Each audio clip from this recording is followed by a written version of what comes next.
ಈ ಈ ಪಾಠದ ಒಂದು ಹೆಸರಿನಲ್ಲಿ ಏನ್ ಕೊಟ್ಟಿದಾರಲ್ಲ ದೊಡ್ಡ ಸಂಖ್ಯೆಗಳು, ಅದನ್ನೇ ನೀವಿಲ್ಲಿ ಕಲಿತೀರಿ. ಈ ಪಾಠದಲ್ಲಿ ನೀವು ಒಂದಿಷ್ಟು ಹೊಸ ಹೊಸ ದೊಡ್ಡ ಸಂಖ್ಯೆಗಳ ಬಗ್ಗೆ ನಿಮಗೆ ಪರಿಚಯ ಸಿಗುತ್ತೆ. ಓಕೆ. ಅದರ ಜೊತೆಗೆ ಅದರ ಜೊತೆಗೆ ನೀವಿಲ್ಲಿ ಎರಡು ತರ ಪ್ಲೇಸ್ ವ್ಯಾಲ್ಯೂ ಸಿಸ್ಟಮ್ ಅಂತ ಹೇಳ್ತೀವಿ ನಾವು. ಪ್ಲೇಸ್ ವ್ಯಾಲ್ಯೂ ಸಿಸ್ಟಮ್ ನೀವು ಓದಿರ್ತೀರಾ ಹೌದಾ? ಗೊತ್ತಾ ಯಾರಿಗಾದ್ರೂ ಪ್ಲೇಸ್ ವ್ಯಾಲ್ಯೂ ಸಿಸ್ಟಮ್ ಅಂದ್ರೆ ಏನು ಅಂತ? ಆ ಭಾರತೀಯ ಪದ್ಧತಿ ಮತ್ತು ಅಮೆರಿಕ ಪದ್ಧತಿಯ ತರ. ಓಕೆ, ಅಂತಾರಾಷ್ಟ್ರೀಯ ಪದ್ಧತಿ ಅಥವಾ ಭಾರತೀಯ ಪದ್ಧತಿ ಎರಡೂ ಪದ್ಧತಿಯನ್ನ ನೀವಿಲ್ಲಿ ಕಲಿತೀರಿ.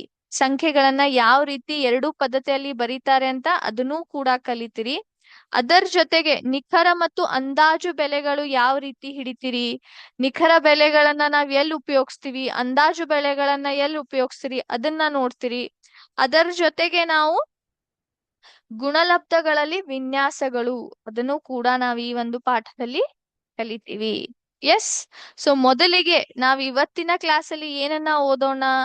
ನಾವಿವತ್ತು ಮೊದಲಿಗೆ ಒಂದು ಈ ಪಾಠದ ಒಂದು ಪರಿಚಯ ನೋಡ್ಕೊಂಡು ಅದರ ಜೊತೆಗೆ ಲಕ್ಷ, 1,00,000 ಅದ್ರ ಬಗ್ಗೆ ಚರ್ಚೆ ಮಾಡೋಣ ಅಂತ. 1,00,000ದ ಬಗ್ಗೆ ಚರ್ಚೆ ಮಾಡೋಣ. ಈಗ ನಿಮ್ಮೊಂದಿಗೆ ನಾನು ನನ್ನ ಸ್ಕ್ರೀನ್ ಅನ್ನ ಶೇರ್ ಮಾಡ್ತಾ ಇದ್ದೀನಿ ಮಕ್ಳೇ. ಸೊ ಇಲ್ಲಿ ನಮ್ಮ ಪಾಠದ ಒಂದು ಪರಿಚಯದ ಜೊತೆಗೆ ಪಾಠದ ವಿಷಯ ಕಡೆಗೂ ಹೋಗೋಣ. ಓಕೆನಾ? ಸೊ ನನ್ನ ಸ್ಕ್ರೀನ್ ಅನ್ನ ಶೇರ್ ಮಾಡಿದ್ದೀನಿ ಮಕ್ಳೇ. ಎಲ್ರಿಗೂ ಕಾಣಿಸ್ತಾ ಇದೆಯಾ? ಎಲ್ರಿಗೂ ಸ್ಕ್ರೀನ್ ಕಾಣಿಸ್ತಾ ಇದೆ ಅಂತ ಅನ್ಕೋತೀನಿ. ಓಕೆ. ಎಸ್. ಸೊ ನಮ್ಮ ಸುತ್ತಲಿನ ದೊಡ್ಡ ಸಂಖ್ಯೆಗಳ ಪಾಠದ ಪರಿಚಯ. ಸೊ ಮೊದಲಿಗೆ ಒಂದು ಚಿಕ್ಕ ಕಥೆಯನ್ನ ನಾವಿಲ್ಲಿ ನೋಡೋಣಂತೆ. Eshwarappa is a farmer in Chintamani, a town in Karnataka. So Eshwarappa ಅನ್ನೋ ಒಬ್ಬ ಯಾರಿದ್ರು ಮಕ್ಳೇ? ರೈತ ಇದ್ರು. ಓಕೆ, ರೈತ. ಆತನ ಹೆಸರೇನು? ಈಶ್ವರಪ್ಪ. ಅವರು ಎಲ್ಲಿರ್ತಿದ್ರು, ಎಲ್ಲಿ ವಾಸಿಸ್ತಿದ್ರು? ಕರ್ನಾಟಕದ ಒಂದು ಚಿಂತಾಮಣಿ ಅನ್ನೋ ಒಂದು ಊರಿನಲ್ಲಿ ಈಶ್ವರಪ್ಪ ಅನ್ನೋ ಒಬ್ಬ ರೈತ ಇದ್ದರು. He visits the market regularly to buy seeds for his rice field. ಅವ್ರು ಏನ್ ಮಾಡ್ತಾ ಇದ್ರು? ಚಿಂತಾಮಣಿ ಊರಿನಲ್ಲಿ ಇರುವಂತಹ ಒಂದು ಮಾರ್ಕೆಟ್, ಹೌದಾ, ಮಾರುಕಟ್ಟೆ ಏನಿರುತ್ತಲ್ಲ ಆ ಮಾರುಕಟ್ಟೆಗೆ ದಿನಾಲು ಅವ್ರು ಏನ್ ಮಾಡ್ತಿದ್ರು? ಹೋಗ್ತಿದ್ರು. ಈಶ್ವರಪ್ಪನವರು ತಮ್ಮ ಊರಿನ ಮಾರುಕಟ್ಟೆಗೆ ದಿನಾಲು ಹೋಗ್ತಿದ್ರು. ಅಲ್ಲಿ ಹೋಗಿ ಏನ್ ಖರೀದಿ ಮಾಡ್ತಿದ್ರು? ಆ ಅವ್ರು ಒಂದು ಯಾವ ಒಂದು ಇದನ್ನ ಬೆಳೆಸ್ತಿದ್ರು? ತಮ್ಮ ಹೊಲದಲ್ಲಿ ಏನನ್ನ ಬೆಳೆಸ್ತಿದ್ರು? ಅಕ್ಕಿ. ಹೌದಾ? ಅಕ್ಕಿಯನ್ನ ಬೆಳೆಸ್ತಿದ್ರು. ಸೊ ಆ ಅಕ್ಕಿ ಸಲುವಾಗಿ ಬೇಕಾಗುವಂತ ಒಂದು ಬೆಳೆಯಲು ಬೇಕಾಗುವಂತ ಒಂದು ಬೀಜಗಳನ್ನ ತರ್ಲಿಕ್ಕೆ, ಅದನ್ನ ಖರೀದಿ ಮಾಡ್ಲಿಕ್ಕೆ ದಿನಾಲು ಏನ್ ಮಾಡ್ತಿದ್ರು? ಮಾರುಕಟ್ಟೆಗೆ ಹೋಗ್ತಿದ್ರು. During one such visit he overheard a conversation between Ram and Lakshmi. So ಇದೇ ರೀತಿ ಮತ್ತೊಂದು ದಿನನೂ ಕೂಡ ಅವ್ರು ಏನ್ ಮಾಡ್ತಾರೆ? ಮಾರುಕಟ್ಟೆಗೆ ಹೋಗಿ ಭೇಟಿ ನೀಡ್ತಾರೆ. ಅಲ್ಲಿ ಇಬ್ರು ಜನ ಮಾತಾಡೋದನ್ನ ಅವರು ಕೇಳ್ತಾರೆ. ಇಬ್ರು ಜನ ಮಾತಾಡ್ತಿದ್ರು? ರಾಮ ಮತ್ತು ಲಕ್ಷ್ಮಿ ಅನ್ನೋ ವ್ಯಕ್ತಿಗಳು ಏನ್ ಮಾಡತ್ತಿದ್ರು? ಒಬ್ರಿಗೊಬ್ರು ಮಾತಾಡತ್ತಿದ್ರು. ಆ ಒಂದು ಮಾತುಕತೆಯನ್ನ ಯಾರು ಕೇಳ್ಕೊಂಡ್ರು? ಈಶ್ವರಪ್ಪನವರು ಕೇಳಿದ್ರು. Ram said that earlier our country had about 1,00,000 varieties of rice. So ರಾಮನು ಲಕ್ಷ್ಮಿಗೆ ಏನ್ ಹೇಳ್ತಾ ಇದ್ದ? ರಾಮ ಹೇಳ್ತಿದ್ದ, ನಮ್ಮ ದೇಶದಲ್ಲಿ ಮೊದಲಿನ ಕಾಲದಲ್ಲಿ 1,00,000ಕ್ಕೂ ಹೆಚ್ಚು ಬೇರೆ ಬೇರೆ ರೀತಿಯಲ್ಲಿರುವಂತಹ ನಮ್ಗೆ ಅಕ್ಕಿ ಸಿಗುತ್ತಿತ್ತು. ಏನನ್ನ ಹೇಳ್ದ? ನಮ್ಮ ದೇಶದಲ್ಲಿ ಮೊದಲಿನ ಕಾಲಕ್ಕೆ 1,00,000ಕ್ಕೂ ಹೆಚ್ಚುಕ್ಕಿಂತ ವೆರೈಟಿ ಅಂದ್ರೆ ಏನು? ವಿಭಿನ್ನತೆ. ಹೌದಾ? ಅಕ್ಕಿಯ ಒಂದು 1,00,000ಕ್ಕಿಂತ ಹೆಚ್ಚು ವಿಭಿನ್ನವಾಗಿರುವಂತ ಅಕ್ಕಿ ನಮಗೆ ಸಿಕ್ತಿತ್ತು. He said that farmers used to preserve different varieties of seeds and use them to grow rice. So ಅದ್ರ ಜೊತೆಗೆ ರಾಮ ಮತ್ತೊಂದು ವಿಷಯ ಹೇಳ್ದ ಲಕ್ಷ್ಮಿಗೆ. ಏನಂತ?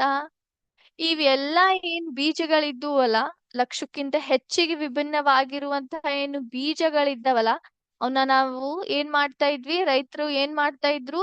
ಅವನ್ನ ಇಟ್ಕೋತಾ ಇದ್ರು. ಅವನ್ನ ಕಾಪಾಡ್ಕೊಂಡು ಅವನ್ನ ತಮ್ಮ ಕಡೆ ಇಟ್ಕೊಂಡು ಅವನ್ನ ಅಕ್ಕಿ ಬೆಳಿಲಿಕ್ಕೆ ಉಪಯೋಗಿಸ್ತಾ ಇದ್ರು. ಸೊ ಅವ್ರು ಅದನ್ನ ಕಾಪಾಡ್ಕೊಳ್ತಾ ಇದ್ರು, ಪ್ರಿಸರ್ವ್ ಮಾಡ್ತಿದ್ರು. ಮುಂದೆ ಅದನ್ನ ಅಕ್ಕಿ ಬೆಳಿಲಿಕ್ಕೆ ಅದನ್ನ ಉಪಯೋಗಿಸ್ತಾ ಇದ್ರು. Ram added that now we only have a handful of varieties. ಆದರೆ ಈಗಿನ ಸಮಯಕ್ಕೆ ರಾಮ ಏನ್ ಹೇಳ್ದ, ಈಗಿನ ಕಾಲದಲ್ಲಿ ಏನಾಗಿದೆ, ಕೇವಲ ಒಂದಿಷ್ಟು, ಒಂದು ಕೈ ಮುಟ್ಟಷ್ಟು, ಮುಷ್ಟಿಯಷ್ಟು, ಕೈ ನಮ್ದೇನ್ ಮುಷ್ಟಿ ಇದೆಯಲ್ಲ, ಕೇವಲ ಆ ಮುಷ್ಟಿಯಷ್ಟು ವಿಭಿನ್ನವಾಗಿರುವಂತಹ ಒಂದು ಅಕ್ಕಿ ಬೀಜಗಳ ಮಾತ್ರ ಉಳಿದಿದಾವೆ. ಅಂದ್ರೆ ಉಳಿದಂತ ಎಲ್ಲ ವೆರೈಟೀಸ್ ಏನ್ ಬೇರೆ ಬೇರೆ ರೀತಿಯಾದ ಅಕ್ಕಿ ಬೀಜಗಳಿದ್ವ ಅವೆಲ್ಲ ಏನಾಗಿದಾವೆ, ಅವು ಈಗ ನಮ್ ಕಡೆ ಇಲ್ಲ.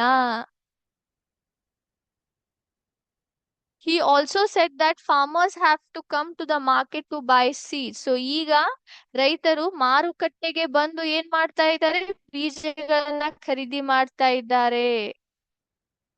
ಲಕ್ಷ್ಮಿ ಹೇಳಿದ್ಲು ಆ ಮಾತಿಗೆ, Lakshmi said that there is a seed bank near her house. So Lakshmi ಏನಂತ ಹೇಳಿದ್ಲು, ನನ್ನ ಮನೆ ಕಡೆ ಒಂದು ಸೀಡ್ ಬ್ಯಾಂಕ್ ಇದೆ. ಸೀಡ್ ಬ್ಯಾಂಕ್ ಯಾರಾದ್ರೂ ಹೇಳ್ಬೋದಾ ಈ ಶಬ್ದವನ್ನ ಎಲ್ಲಿ ಕೇಳಿದೀರಾ ಅಂತ? ಸೀಡ್ ಬ್ಯಾಂಕ್ ಯಾರಾದ್ರೂ ಕೇಳಿದೀರಾ? ಬೀಜದ ಬ್ಯಾಂಕ್ ಅಂತ ಕರಿತೀವಿ ಇದಕ್ಕೆ ನಾವು, ಬೀಜದ ಬ್ಯಾಂಕ್. ಸೊ ಲಕ್ಷ್ಮಿಯ ಮನೆ ಹತ್ತಿರ ಏನಿದೆ, ಬೀಜದ ಬ್ಯಾಂಕ್ ಇದೆ. She said that so far they have collected about 100 indigenous varieties of rice seeds from different places. So ಆ ಒಂದು ಬೀಜದ ಬ್ಯಾಂಕಿನಲ್ಲಿ ಏನ್ ಮಾಡಿದ್ದಾರೆ ಜನರು, ಅಲ್ಲಿ ಏನ್ ಕೆಲಸ ಮಾಡುವಂತ ವ್ಯಕ್ತಿಗಳು ಏನ್ ಮಾಡಿದ್ದಾರೆ, ಅವರು 100ಕ್ಕಿಂತ ಹೆಚ್ಚಿಗೆ ವಿಭಿನ್ನವಾಗಿರುವಂತಹ ಒಂದು ಅಕ್ಕಿ ಬೀಜಗಳನ್ನ ಬೇರೆ ಬೇರೆ ಜಾಗದಿಂದ ಏನ್ ಮಾಡಿದ್ದಾರೆ, ತಗೊಂಡು ತಮ್ಮಲ್ಲಿ ಜಮಾ ಮಾಡ್ತಾ ಇದ್ದಾರೆ, ಅದನ್ನ ಕಲೆಕ್ಟ್ ಮಾಡಿದ್ದಾರೆ, ಅದನ್ನ ತಗೊಂಡ್ಬಂದಿದ್ದಾರೆ, ಕೂಡಿಸಿದ್ದಾರೆ ಅಂತ ಲಕ್ಷ್ಮಿ ರಾಮಿಗೆ ಹೇಳಿದ್ಲು. ಹೌದಾ? Lakshmi told him that he could also buy seeds from there. So Lakshmi ಅವನಿಗೆ ಒಂದು ಸಜೆಷನ್ ಕೂಡ ಕೊಟ್ಲು, ಅವನಿಗೆ ಒಂದು ವಿಷಯನು ಹೇಳಿದ್ಲು, ಏನು ನಿನಗೆ ಬೇಕಂದ್ರೆ ನೀ ಅಲ್ಲಿಂತ್ರನು ಏನ್ ಮಾಡಬಹುದು, ಬೀಜಗಳನ್ನ ತರಬಹುದು. ಹೌದಾ? ಸೊ ಈ ಪೂರ್ತಿ story, from the given story what new things do you learn, ಈ ಪೂರ್ತಿ ಕಥೆಯಿಂದ ಯಾವ ಹೊಸ ವಿಷಯಗಳನ್ನ ಕಲಿತ್ರಿ ಮಕ್ಳೇ ನೀವು? ಕಲ್ತಿರ್ಬಹುದಲ್ಲ. ಈಶ್ವರಪ್ಪ ಅನ್ನೋ ಒಬ್ಬ ರೈತ ಚಿಂತಾಮಣಿ ಊರಿನಲ್ಲಿ, ಕರ್ನಾಟಕದಲ್ಲಿ ಇರುವಂತಹ ಒಂದು ಚಿಂತಾಮಣಿ ಊರಿನಲ್ಲಿ ವಾಸಿಸುತ್ತಿದ್ದ. ಅವರು ದಿನಾಲು ಏನ್ ಮಾಡ್ತಿದ್ರು, ಮಾರುಕಟ್ಟೆಗೆ ಹೋಗಿ ಬೀಜವನ್ನ ಖರೀದಿ ಮಾಡ್ತಿದ್ರು. ಹೌದಾ? ಆ ಒಂದು ದಿನ, ಪ್ರತಿಯೊಂದು ದಿನದ ಹಾಗೆ ಮತ್ತೊಂದು ದಿನ ಕೂಡ ಅವ್ರೇನಾಗಿದ್ದಾರೆ, ಮಾರುಕಟ್ಟೆಗೆ ಹೋಗಿದ್ದಾರೆ. ಅಲ್ಲಿ ರಾಮ ಮತ್ತು ಲಕ್ಷ್ಮಿ ನಡುವಿನ ಈ ಒಂದು ಮಾತುಕತೆಯನ್ನ ಅವರು ಕೇಳಿಸ್ಕೊತಾರೆ. ರಾಮ್ ಏನಂತ ಹೇಳ್ತಾನೆ ಲಕ್ಷ್ಮಿಗೆ, ನಮ್ಮ ಭಾರತದಲ್ಲಿ ಮೊದಲಿನ ಕಾಲದಲ್ಲಿ 1,00,000ಕ್ಕಿಂತ ಹೆಚ್ಚು ಏನಿದ್ವು, ಬೇರೆ ಬೇರೆ ರೀತಿಯಾದಂತಹ ಅಕ್ಕಿ ಬೀಜಗಳು ಸಿಕ್ತಿದ್ವು. ಆದ್ರೆ ಈಗಿನ ಕಾಲದಲ್ಲಿ ಕೇವಲ ನಮ್ಮ ಮುಷ್ಟಿಯಷ್ಟು ಏನ್ ಉಳಿದಿದಾವೆ, ಅಕ್ಕಿ ಬೀಜಗಳನ್ನ ಉಳಿದಿದಾವೆ. ಇದನ್ನ ನಾವು ಮಾರುಕಟ್ಟೆಗೆ ಬಂದು ತಗೋಬೇಕು. ಲಕ್ಷ್ಮಿ ಏನ್ ಹೇಳ್ತಾಳೆ ಲಕ್ಷ್ಮಿ? ಲಕ್ಷ್ಮಿ ಹೇಳಿದ್ಲು, ನಮ್ಮ ಒಂದು ಮನೆ ಕಡೆ ಏನಿದೆ, ಬೀಜದ ಬ್ಯಾಂಕ್ ಇದೆ, ಅಲ್ಲಿಂದ್ರೂ ಕೂಡ ನೀನ್ ಏನ್ ಮಾಡ್ಬೋದು, ಬೀಜಗಳನ್ನ ಖರೀದಿ ಮಾಡಬಹುದು. ಹೌದಾ? ಸೊ ಈ ಒಂದು ಕಥೆಯಿಂದ ನಾವು ಒಂದು ಹೊಸ ವಿಷಯನ ಕೇಳಿದ್ವಿ, ಅದೇನು, ಬೀಜ ಬ್ಯಾಂಕ್. ಹೌದಾ? ಬೀಜದ ಬ್ಯಾಂಕ್ ಅಂದರೆ ಏನು? What is the seed bank ಮಕ್ಳೇ? ಬೀಜದ ಬ್ಯಾಂಕ್ ಅಂದರೆ ಏನು? A seed bank is a secure facility that preserves diverse plant seeds by keeping them at low temperatures and humidity. ಒಂದು ಬೀಜದ ಬ್ಯಾಂಕ್ ಅಂದ್ರೆ ಏನ್ ಹೇಳಿ ಮಕ್ಕಳೇ? ಬೀಜದ ಬ್ಯಾಂಕಿನ ಕೆಲಸ ಏನು? ಬೀಜದ ಬ್ಯಾಂಕಿನಲ್ಲಿ ಏನ್ ಮಾಡ್ತಾರೆ? ಬೀಜದ ಬ್ಯಾಂಕಿನಲ್ಲಿ ಹಲವಾರು ಬೇರೆ ಬೇರೆ ರೀತಿಯಾದಂತ ಬೀಜಗಳನ್ನ ಸಂಗ್ರಹಿಸ್ತಾರೆ, ಅವನ್ನ ಸಂರಕ್ಷಿಸುತ್ತಾರೆ, ಮತ್ತು ಲೋ ಟೆಂಪರೇಚರ್ ಅಂದ್ರೆ ಕಡಿಮೆ ತಾಪಮಾನದಲ್ಲಿ ಇಟ್ಕೊಂಡು ಏನ್ ಮಾಡ್ತಾರೆ, ಅವನ್ನ ಸಂರಕ್ಷಿಸಿ ಮುಂದೆ ಈ ರೀತಿ ಯಾವುದೇ ರೈತರಿಗೆ ಅವಶ್ಯಕತೆ ಇದ್ರೆ ಬೆಳೆ ಬೆಳೆಸ್ಲಿಕ್ಕೆ ಅದನ್ನ ಕೊಡ್ತಾರೆ. ಅದಕ್ಕೆ ನಾವು ಬೀಜದ ಬ್ಯಾಂಕ್ ಅಂತ ಕರಿತೀವಿ. ಮುಂದಿನ ವಿಷಯ ಯಾವ್ದನ್ನ ಕಲಿತ್ವಿ ಹೇಳಿ ಮಕ್ಳೇ? ನಾವ್ ಇಲ್ಲಿ ಒಂದು ಹೊಸ ಪದವನ್ನ ಕಲಿತ್ವಿ, ಅದ್ಯಾವ್ದು? ಲಕ್ಷ, 1,00,000. ಹೌದಾ? ಲ್ಯಾಕ್ ಅಂತೀವಿ ಇಂಗ್ಲಿಷ್ ನಲ್ಲಿ, ಕನ್ನಡದಲ್ಲಿ ಅದನ್ನ ಲಕ್ಷ ಅಂತ ಕರಿತೀವಿ. ಹೌದೋ ಇಲ್ವೋ? ಸೊ ಈ ಒಂದು ವಿಷಯ ಕಲಿತ್ವಿ. ಹಾಗಿದ್ರೆ ಲಕ್ಷ ಎಷ್ಟು ದೊಡ್ಡದಾಗಿದೆ, ಯಾರಾದ್ರೂ ಹೇಳ್ಬಹುದಾ? ಲಕ್ಷ ಅಂದ್ರೆ ಏನು? ಲಕ್ಷ ಎಷ್ಟು ದೊಡ್ಡದಾಗಿದೆ? ಯಾರಾದ್ರೂ ಹೇಳ್ಬಹುದಾ? ಯಾವಾಗಾದ್ರೂ ನೀವು ಕೇಳಿದಿರಾ 1 ಲಕ್ಷ ಅಂದರೆ ಏನು, ಅದರ ಅರ್ಥ ಏನು ಅಂತ? ಸೊ ಇಲ್ಲಿ ಅದು ಎಷ್ಟು ದೊಡ್ಡದಾಗಿದೆ ಅಂತ ನೋಡೋಣ. ಮೊದ್ಲಿಗೆ ಇಲ್ಲಿ ನೋಡಿ, the largest 3 digit number is, 3 ಡಿಜಿಟಿನ ಅತಿ ದೊಡ್ಡ ಸಂಖ್ಯೆ ಯಾವ್ದು ಮಕ್ಳೇ? 999. ನೀವಿಲ್ಲಿ ಸ್ಕ್ರೀನ್ ಮೇಲೆ ಕಾಣಿಸ್ತಾ ಇರಬಹುದು ನಿಮ್ಗೆ 999. ಹೌದಾ? ಅದು 3 ಡಿಜಿಟಿನ ಅತಿ ದೊಡ್ಡ ಸಂಖ್ಯೆಯಾಗಿದೆ. ಹೌದಾ? ಹಾಗಾದ್ರೆ ಇದರ ನೆಕ್ಸ್ಟ್ ಸಂಖ್ಯೆ, ಇದರ ಒಂದು ಮುಂದಿನ ಸಂಖ್ಯೆ ಯಾವುದು? ಹೌದಾ? ಯಾವುದು ಹೇಳ್ಬಹುದಾ? 999 ಆದ್ಮೇಲೆ ಇದರ ಒಂದು ಮುಂದಿನ ಸಂಖ್ಯೆ ಯಾವ್ದಿರುತ್ತೆ? ಅದು ಯಾವ್ದಿರುತ್ತೆ? 1000. ಹೌದಾ? 1000. ಇದರಲ್ಲಿ ಒಟ್ಟಾರೆ ಎಷ್ಟು ಸಂಖ್ಯೆಗಳಿದಾವೆ ಮಕ್ಳೇ? ಒಟ್ಟಾರೆ 4 ಸಂಖ್ಯೆಗಳಿದಾವೆ. ಹೌದಾ? 4 ಸಂಖ್ಯೆಗಳಿದಾವೆ. 1 2 3 4, 3 0, 3 0 ಮತ್ತು 1, 4 ಡಿಜಿಟ್ಸ್ ಇದಾವೆ. ಹೌದಾ? 4 ಸಂಖ್ಯೆಗಳಿದಾವೆ. ಇದಕ್ಕೆ ನಾವ್ ಏನಂತ ಕರಿತೀವಿ? 4 ಡಿಜಿಟಿನ ಅತಿ ಚಿಕ್ಕ ಸಂಖ್ಯೆ ಅಂತ ಕರಿತೀವಿ ಮಕ್ಳೇ. 1000 ಏನಾಗಿದೆ? 4 ಡಿಜಿಟ್ ಹೊಂದಿರುವಂತ ಅತಿ ಚಿಕ್ಕ ಸಂಖ್ಯೆ ಅಂತ ಕರಿತೀವಿ ನಾವು. ಅತಿ ಚಿಕ್ಕದಾದಂತ ನಂಬರ್ ಅಂತ ಕರಿತೀವಿ. ನಮ್ಗೆ 999 ಆದ್ಮೇಲೆ 1000 ಹೇಗೆ ಸಿಕ್ತು ಮಕ್ಳೇ? ಹೇಳ್ಬೋದಾ?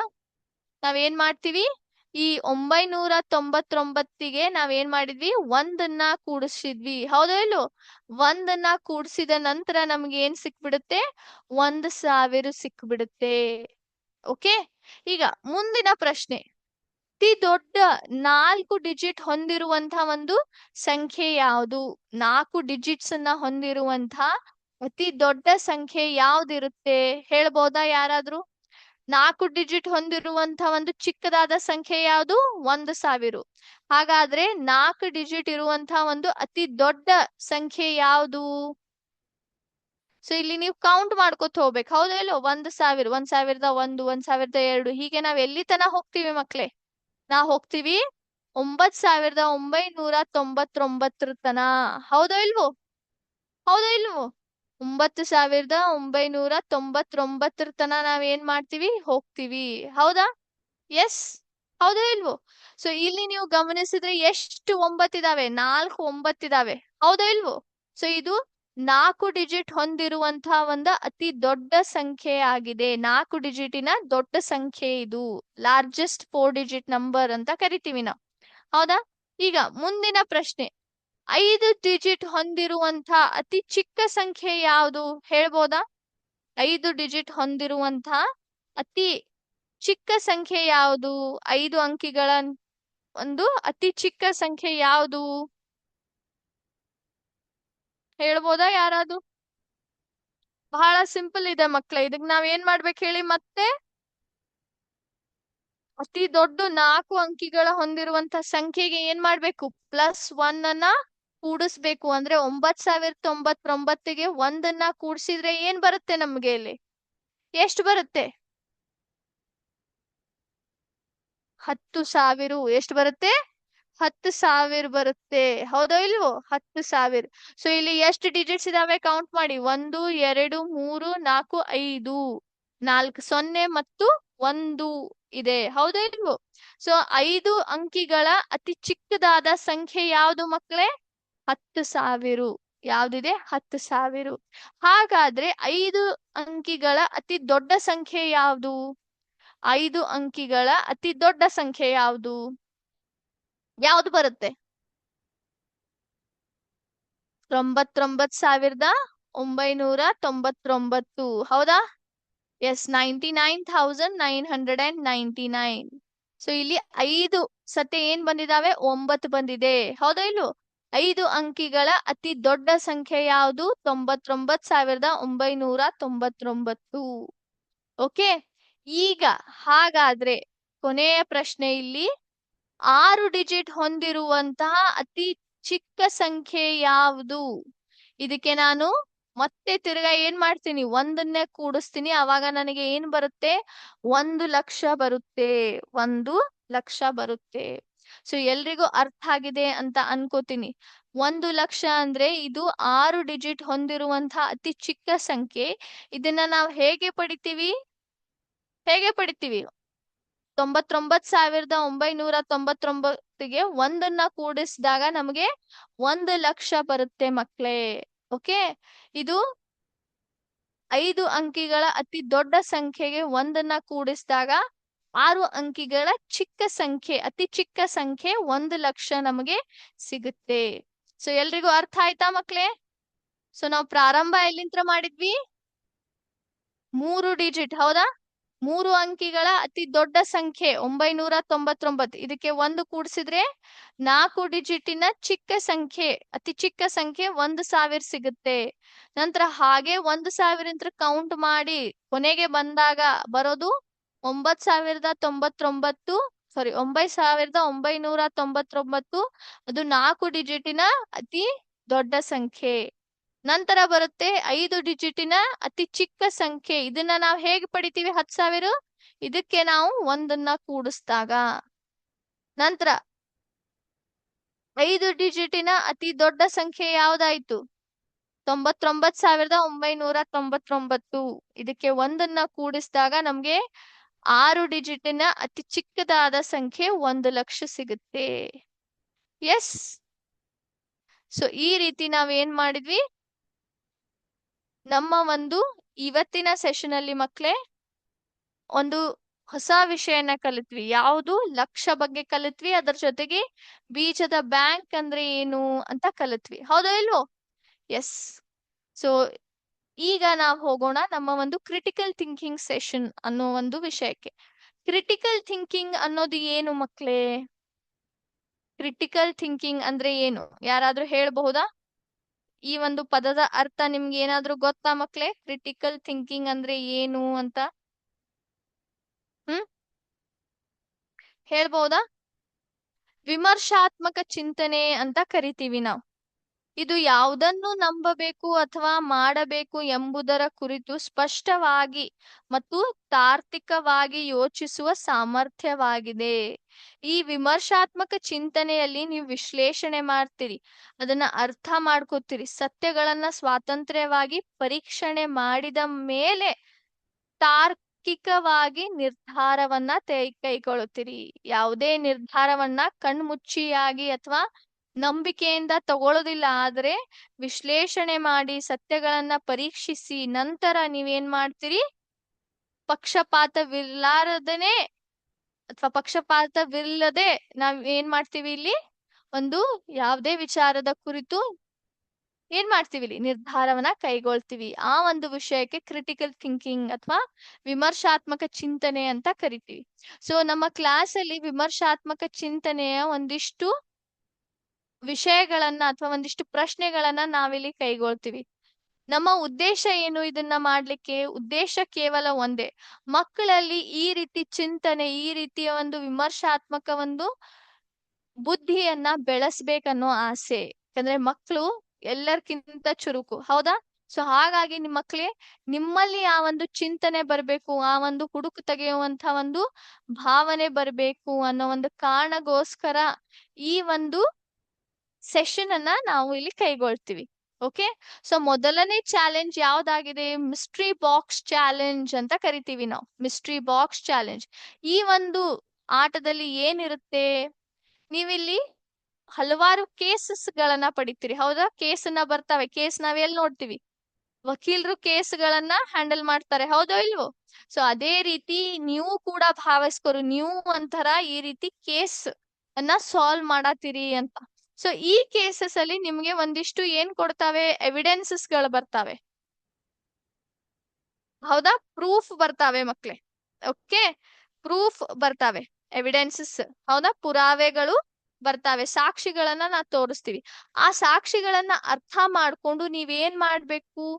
ನಾನು ಯಾವ ಒಂದು ವಸ್ತುವಿನ ಬಗ್ಗೆ ಹೇಳ್ತಾ ಇದ್ದೀನಿ ಅಂತ ಅದನ್ನ ಗುರುತಿಸ್ಬೇಕು. ಓಕೆ. ಸೊ ಮೊದಲನೇ ಕೇಸ್ ಇಲ್ಲಿದೆ, ಮೊದಲನೇ ಒಂದು ಸಾಕ್ಷಿ ಇಲ್ಲಿದೆ ನೋಡಿ. I am small and folded when no one is using me. ನಾನು ಚಿಕ್ಕದಾಗಿದ್ದೀನಿ ಮತ್ತು ಯಾರು ಅದನ್ನ ನನ್ನನ್ನ ಉಪಯೋಗಿಸದೆ ಇದ್ದಾಗ ಅದನ್ನ ಅವ್ರು ಏನ್ ಮಾಡಬಹುದು, ಫೋಲ್ಡ್ ಮಾಡಿ ಇಟ್ಕೋಬಹುದು, ಅದನ್ನ ಮಡಚಿ ಇಟ್ಕೋಬಹುದು. ಓಕೆ, ನಾನು ಚಿಕ್ಕದಾಗಿದ್ದೀನಿ ಮತ್ತು ಯಾರು ನನ್ನನ್ನ ಉಪಯೋಗದೆ ಮಾಡದೆ ಇರ್ತಾರಲ್ಲ ಅವಾಗ ಅದನ್ನ ಏನ್ ಮಾಡಬಹುದು, ನನ್ನನ್ನ ಮಡಚಿ ಇಟ್ಕೋಬಹುದು. ಎರಡನೇ ಸಾಕ್ಷಿ, ಮಳೆ ಬಂದ ತಕ್ಷಣ ನನ್ನನ್ನು ತೆಗೆದು ಹಿಡ್ಕೊಂಡ್ಬಿಡ್ತಾರೆ, ನಾನು ಪೂರ್ತಿ ದೊಡ್ಡದಾಗ್ಬಿಡ್ತೀನಿ, ಮಳೆ ಬಂದಾಗ ನನ್ನನ್ನ ಬಳಸ್ತಾರೆ, ನಾನು ಓಪನ್ ಆಗ್ತೀನಿ. ಮೂರನೇ ಸಾಕ್ಷಿ, ನಾನು ಜೀವಂತವಾಗಿರುವಂತ ವಸ್ತುವಲ್ಲ, ನನ್ನಲ್ಲಿಯೂ ಕೂಡ ಭಾಗಗಳಿದಾವೆ, ಆ ಭಾಗಗಳನ್ನ ರಿಪ್ಸ್ ಅಂದ್ರೆ ನಮ್ಮಲ್ಲಿರುವಂತ ಒಂದು ಏನ್ ಬೋನ್ಸ್ ಅಥವಾ ಇರ್ತಾವಲ್ಲ ಅದೇ ರೀತಿ ಆ ವಸ್ತುವಲ್ಲಿಯೂ ಕೂಡ ಇದಾವೆ, ಪಕ್ಕೆಲುಬುಗಳು ಅಂತ ಕರಿತೇವೆ ನಾವು, ಹೌದಾ, ಪಕ್ಕೆಲುಬುಗಳು ಇದಾವೆ, ಆದ್ರೆ ನಾನು ಜೀವಂತವಾಗಿರುವಂತ ಮನುಷ್ಯನಲ್ಲ. ಹಾಗಾದ್ರೆ ನಾನು ಯಾರು? ನಾನು ಚಿಕ್ಕದಾಗಿದ್ದೀನಿ, ನನ್ನ ಉಪಯೋಗಿಸದೆ ಇದ್ದಾಗ ಅದನ್ನ ನನ್ಗೆ ಫೋಲ್ಡ್ ಮಾಡಬಹುದು, ಮಡಚಿ ಇಟ್ಕೋಬಹುದು ನೀವು. ಮಳೆ ಶುರು ಆದ ತಕ್ಷಣ ನನ್ನನ್ನ ತೆಗಿತಾರೆ, ನನ್ನಲ್ಲಿಯೂ ಕೂಡ ಏನಿದಾವೆ, ಪಕ್ಕೆಲುಬುಗಳಿದಾವೆ, ಆದ್ರೆ ನಾನು ಜೀವಂತವಾಗಿರುವಂತಹ ಒಂದು ಮನುಷ್ಯನಲ್ಲ. ಹೇಳ್ಬೋದಾ ಯಾರಾದ್ರೂ? ನಿಮ್ಮ ಉತ್ತರಗಳನ್ನ ಚಾಟ್ ಬಾಕ್ಸ್ ಅಲ್ಲಿ ಹಾಕಿ ಮಕ್ಳೇ. ಸೊ ಯಾರು ನಾನು? ನನ್ನ ಹೆಸರು ಯಾವುದು ನೋಡೋಣ. ಎಸ್, ನಾನು ಯಾರ ಬಗ್ಗೆ ಮಾತಾಡ್ತಾ ಇದ್ದೀನಿ? ಆನ್ ಅಂಬ್ರೇಲಾ ಅಂದ್ರೆ ಛತ್ರಿ ಬಗ್ಗೆ ಮಾತಾಡತೀನಿ, ಹೌದಾ ಇಲ್ಲೋ? ಮಳೆಗಾಲದ ಸಮಯ ಛತ್ರಿ ಬೇಕೇ ಬೇಕು. ಸೊ ನಾನು ಛತ್ರಿಯ ಬಗ್ಗೆ ಮಾತಾಡ್ತಾ ಇದ್ದೀನಿ. ನಮ್ಮ ವಸ್ತು ಯಾವುದು? ಛತ್ರಿ. ಛತ್ರಿ ಚಿಕ್ಕದಾಗಿರುತ್ತೆ, ಮಳೆ ಬಂದ ತಕ್ಷಣ ಅದನ್ನ ನಾವು ತೆಗೆಯಬಹುದು, ಅದರಲ್ಲಿ ಮೆಟಲ್ ಇರುವಂತಹ ರಾಡ್ಗಳಿರ್ತಾವೆ, ಹೌದಾ ಇಲ್ವೋ? ನಾವು ಅದನ್ನ ಉಪಯೋಗಿಸದೇ ಇದ್ದಾಗ ಅದನ್ನ ಮಡಚಿ ನಾವು ಇಟ್ಕೊಂಡ್ಬಿಡ್ತೀವಿ ಒಳಗಡೆ. ಎಸ್, ಎಲ್ರಿಗೂ ಅರ್ಥ ಆಯ್ತಾ?